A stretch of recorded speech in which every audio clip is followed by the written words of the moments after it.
เทคนิคการต้มไข่เยอะๆนะครับ โดยที่แบบว่าประหยัดน้ำประหยัดไฟประหยัดพลังงานนี่นะครับเราก็จะใช้ไข่3 แผงนะวันนี้นี่ใส่ไข่ลงไปเลยอันนี้ก็ยังไม่มีใส่น้ำนะใส่ไข่ลงไปเลยไข่วันนี้ก็ใช้ไข่3 แผงนะครับนี่นะเป็นไข่เบอร์4 3 แผงน้ำเนี่ยเราก็จะใส่แค่นิดเดียวพอนะครับเนี่ยแหละแค่นี้พอแล้วเนี่ยยังไม่ท่วมไข่ชั้นล่างนะอันนี้แล้วก็ถ้าเปิดไฟแรงเลยนะครับนี่ครับเทคนิคในการแกะเปลือกง่ายๆก็คือใส่เกลือลงไปนะครับนี่เกลือแล้วก็ใส่ลงไปแบบนี้เลยโอเคก็ต้มไข่ด้วยไฟกลางนะครับตอนนี้น้ำเดือดแล้วนะครับเราก็จะทำการปิดฝานะครับแล้วก็จับเวลาอีก8 นาทีนี่นะครับก็เดือดพุดๆเลยนะครบเวลาแล้วนะครับครบเวลาเราก็จะปิดไฟแล้วก็จะปิดฝาอีกนะครับทิ้งไว้อีก5 นาทีครบเวลาแล้วนะครับโอ้โหตักแรงมาหน่อยให้ไข่แตกเลยนี่นะครับแต่เราเห็นดูนะครับว่าเขาเนี่ยสุกแบบทั่วถึงเลยนะครับนี่โอ้โหร้อนเฮ้ยโอ้โหร้อนโอ้ยไข่ก็จะเอามาแช่น้ำนะครับจะได้ปอกง่ายๆนี่นะครับเราไม่ใช่ว่าเอามันน็อกเนื้ออะไรนะครับเพราะว่ามันสุกไปแล้วมันสุกเต็มฟองไปแล้วแช่น้ำจะได้ปอกง่ายๆนี่นะครับสุกสวยงามมากเลยครับกินเลยไม่มีซอสกินอย่างเงี้ยเลยนี่นะครับก็ปอกกันง่ายๆเลยเนี่ยดูโอ้โหง่ายมากง่ายปะวะเนี่ยไม่ง่ายยากว่ะตอนนี้ก็ช่วยกันปอกอยู่นะครับนี่นะครับผิวเขาจะเกลี้ยงเกาสวยงามมากเลยนะครับนี่นะครับให้ดูไข่นะครับไม่ต้องดูมือคนปอกนะครับมือคนปอกเขาจะเดี๋ยวบุรีอีกนี่นะครับนี่ดูดิว้าสวยงามนี่เป็นไงครับว้านี่เราก็ปอกเปลือกแบบต้องเปลือกปอกในน้ำนะได้ปอกง่ายเพราะน้ำเนี่ยเขาจะแทรกซึมเข้าไปในช่องกลางระหว่างเปลือกกับเนื้อไข่นะครับนี่นะครับเกลี้ยงเกาสวยงามเลยครับผมกำลังปอกอยู่นะครับโอ้โหฝนตกเฉยเลยนี่ครับฝนตกแล้วนี่ไข่วะเนี่ยไข่เจียวเข้าบ้านไข่เจียวเข้าบ้านครับนี่ครับบรรยากาศครับฝนตกพรำๆครับผมอันนี้โอเลี้ยงครับผมโอเลี้ยงโอเลี้ยงหันอยู่ครับแต่ไข่เจียวไม่เห็นไข่เจียวไม่หันครับไม่หันนี่บรรยากาศครับบ้านสวนครับบ้านสวนนี่ครับปอกต่ออย่างแข็งขันครับสำหรับหนงก็ขี้เกียจปอกครับผมถ่ายดูเครื่องพะโล้นะครับอันนี้จะเป็นขาแก่กระเทียมพริกไทยรากผักชีโขลกให้แหลกเลย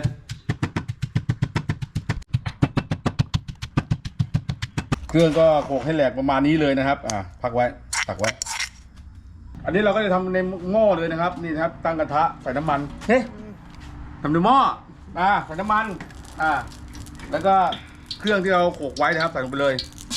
นี่เราจะผัดก่อนใส่ยังวะผัดเครื่องนะครับนี่ลืมไปมันจะมีอบเชยครับนี่ครับโปรยจัดเนี่ยอันนี้ผัดด้วยนี่ครับก็เอาหอมนะครับหอมดีแล้วก็จะเพิ่มด้วยผงพะโล้ใส่ลงไปผงพะโล้อันนี้ก็คือซื้อมา5 ซองกี่กรัมก็ไม่รู้โอ้โหมันเข้าตาวะวันนี้กินหอมมันเข้าตานะขี้โม้จริงๆเลยเอาเลยเอามาดิเอามาอีกมีอะไรอีกใช่ยังไม่หมดขอให้หมดใส่หมดเมียสั่งต้องทำตามครับอย่าไปรีถึงเขาโอเคนี่เอาน้ำตาลมา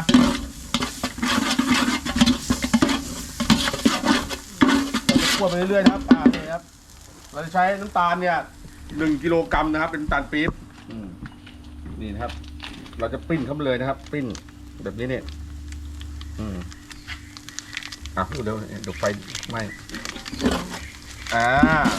โอเคนี่แบบนี้นวดไปนี่นะครับ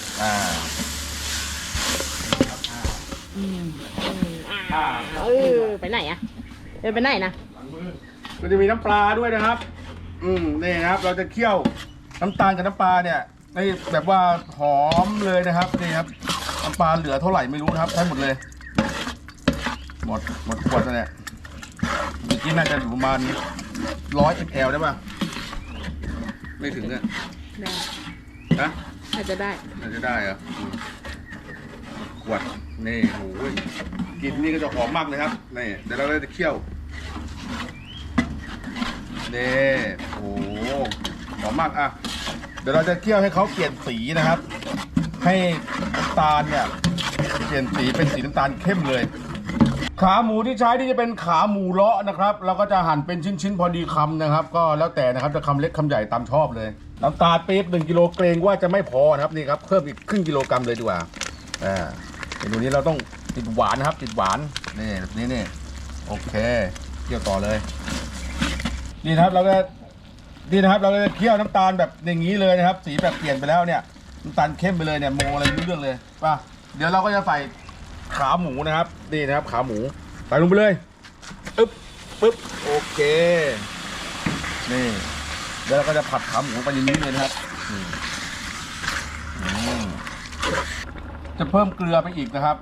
เพิ่มไปอีก2 ช้อนพอก่อน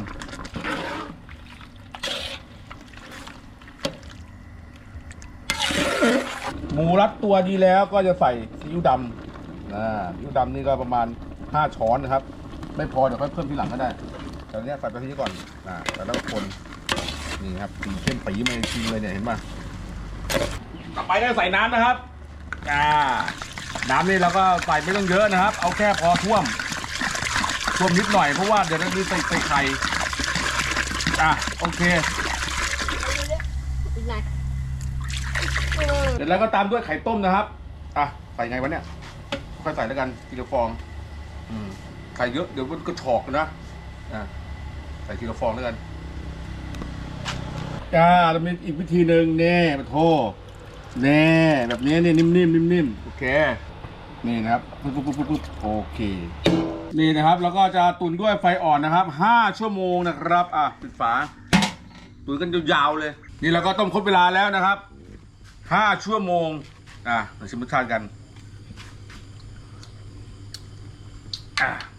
เปรี้ยวเค็มหวานกำลังดีเปรี้ยวมาจากไหนไม่มีทอดเค็มหวานกลมๆโอเคแล้วใช้ได้นี่ดูขาหมูของเรานี่โอ้โหเปื่อยนุ่มแน่นอนนี่นะครับนี่ชึบโอ้โหหลุดง่ายๆเลยแบบนี้ครับตอนนี้ผมก็อยู่ที่โรงเรียนวัดขุนซ่องนะครับอำเภอแก่งหางแมวจังหวัดระยองผิดจังหวัดจันทบุรีนี่นะครับไข่พะโล้ขาหมูที่ผมทำไว้นะครับนี่นะครับไข่3 แผงแล้วก็ขาหมู3 กิโลนะครับก็เอามาร่วมกับทีมงานนะครับเอามาเลี้ยงอาหารกลางวันของนักเรียนนะครับโรงเรียนวัดขุนซ่องอันนี้จะเป็นสาขา2นะแล้วก็จะมีทีมงานเนี่ยเข้ามาปรับปรุงโรงเรียนนะครับมาช่วยกันเดินไฟติดตั้งทีวีเราก็จะมาทำอาหารให้เขาด้วยครับเอามาทำอาหารอันนี้คือเป็นกะเพราหมูกรอบนะครับหมูกรอบปนหมูสับนี่อันนี้ก็จะทำให้ทีมงานกินนะครับเด็กไม่กินนะครับเพราะว่าอันนี้จะเผ็ดมากเลยกะเพราหมูกรอบนี่ดูอันนี้จะเป็นหมูกรอบสูตรอบทอดนะครับไม่ได้ต้มนี่อบทอดมันจะบวมๆอย่างเงี้ยแหละดูข้างในครับช่ำๆอันนี้ก็คือไม่มีการต้มเลยนะครับไม่มีการต้มดูนะครับบ้างตามร่องหั่นตามร่องบ้างอะไรหั่นตามร่องนะไม่รู้นี่นะครับช่ำๆนี่นะหั่นกันเลยชึบกรอบแน่นอนแบบนี้มาชิมกันเลยดีกว่าเดี๋ยวนี้ชิมครับผม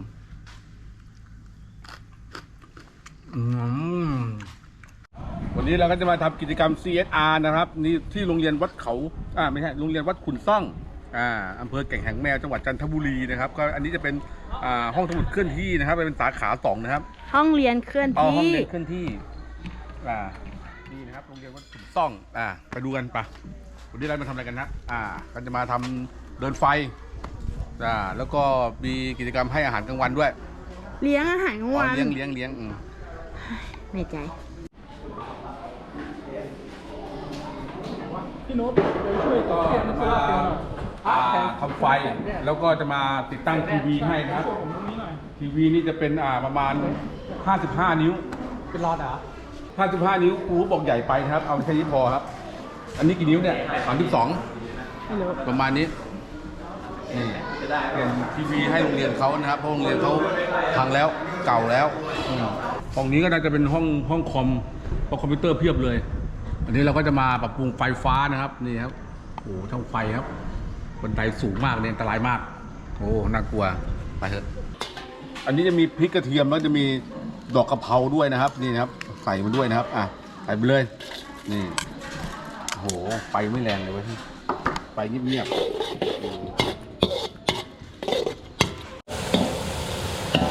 อันนี้จะเป็นหมูสับแล้วก็หมูกรอบนะครับ ใส่ไปเลยหมูสันก็เหมือนจะไม่เผ็ดนะครับ แต่ว่าเผ็ดแน่นอนนะครับ เพราะว่าเราใช้พริกขี้หนูนี่ แล้วก็จะเป็นซอสผัดนะครับอันนี้ก็ตัดเป็นเด็กของผมนะครับโอเคโอเคพอ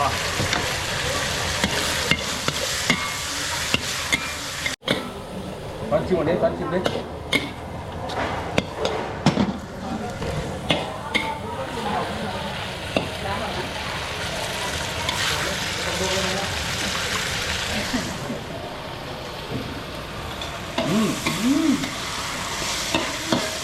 เด็ก อร่อยไหมครับ นี่ทำตามสูตร หน่อยหน่อย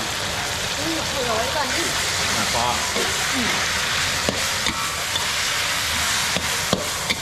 เผ็ดด้วยเค็มด้วยต้องมีเค็มโอเค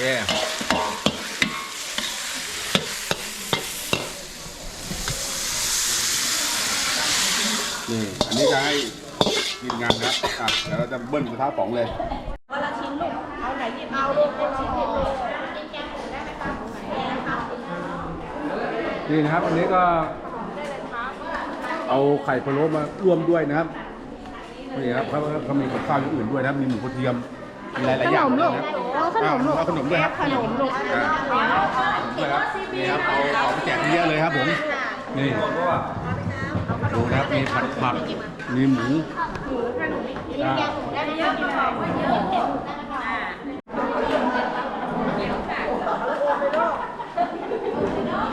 กินแกงหมูได้ไหมคะ หนูเอาหมูทอดไหมคะ หมูทอดไหมลูกไม่เอา โอ้ยน้องหก ขนมไปยังลูก หกแล้วลูกหนูเอาแกงหมูเอาหนูมาหมูทอดกับลูกมาหมูทอดลูก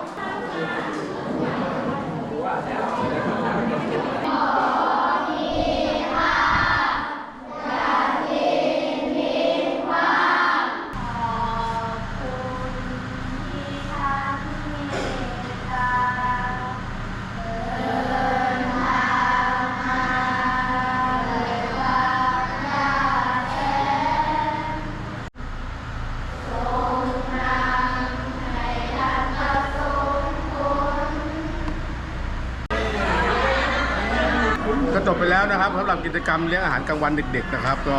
วันนี้อยู่ที่โรงเรียนวัดขุมต้องนะครับโรงเรียนนี้เขามีถึง3 สาขาเลยนะครับเมื่อกี้ก็ฟังท่านรองผอเขากล่าวมาแล้วนะครับโอ้โหโรงเรียนนี้ก็ผันแขนเยอะเลยนะครับสำหรับใครมีโรงเรียนอะไรดีๆก็มาแนะนำได้นะครับจะให้ผมไปช่วยก็ได้นะครับยินดีครับยินดี